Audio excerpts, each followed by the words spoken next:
So hi guys, welcome to Chakri shortcuts YouTube channel. మరి చాలా వరకు ఎగ్జామ్స్ రైల్వేస్ అవ్వచ్చు, పోలీస్ కానిస్టేబుల్ మెయిన్స్ అయినా, ఎస్ఐ అయినా, ఇలాంటి ఎగ్జామ్స్లో ఎస్ఎస్సీలు కూడా ఇలాంటి ఎగ్జామ్స్లో రిమైండర్ థియరం మీద క్వశ్చన్స్ కనిపిస్తూ ఉంటాయి. మరి చాలామంది మిస్టేక్ చేసేటువంటి రిమైండర్ థియరం కాన్సెప్ట్ చూసినట్లయితే ఇక్కడ 13^127/49. మరి ఇలాంటి క్వశ్చన్ ఎలా సాల్వ్ చేయాలి? ద సింపుల్ షార్ట్కట్స్ ఏంటంటే ఇక్కడ ఉన్నటువంటి 13, ఇక్కడ ఉన్నటువంటి 49 కో ప్రైమ్ నెంబర్స్ అయ్యాయి అనుకోండి అమ్మా. డినామినేటర్లో ఉన్నటువంటి 49కు ప్రైమ్ ఫ్యాక్టర్స్గా రిలీజ్ చేసుకోండి. 7² వచ్చిందా అంటే ఇక్కడ ఫోకస్ 7 చేయి. 49 × 6/7. ఇక్కడ 7 ఉంటే 7 - 1, ఓకేనా? 7 1s 7 7s, 7 ఎంతనైనా 42. అంటే ఇక్కడ పవర్లో ఉన్నటువంటిదని 42 పవర్స్లోకి రాసుకోవాలి. మరి 42తో 127 డివిజబుల్ అవ్వదు కాబట్టి దీన్ని ఏ విధంగా డివైడ్ చేస్తా? 13^1 × 13^126/49. ఎందుకంటే 42తో 126 ఎగ్జాక్ట్ క్యాన్సిలేషన్ అవుతుంది.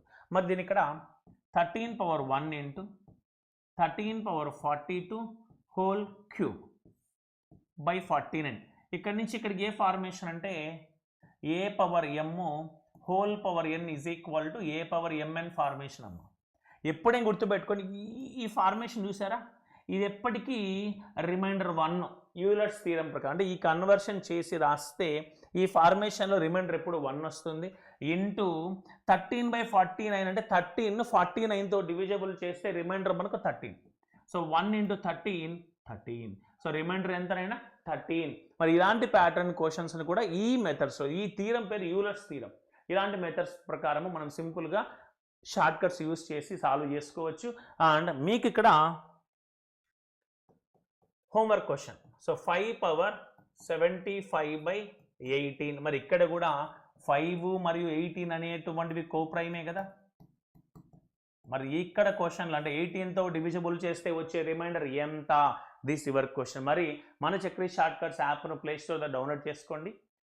ఆర్ఆర్బీ ఎన్టీపీసీ లైవ్ కోర్స్ అందుబాటులో ఉంది. గ్రూప్ డికి సంబంధించిన రికార్డు కోర్స్ అందుబాటులో ఉంది. ఎన్టీపీసీ టెస్ట్ సిరీస్ అయితేనేమి, గ్రూప్ డికి సంబంధించినటువంటి టెస్ట్ సిరీస్ బ్యాచ్ అందుబాటులో ఉన్నాయి. యూటిలైజ్ చేసుకోండి. Thank you very much. By by.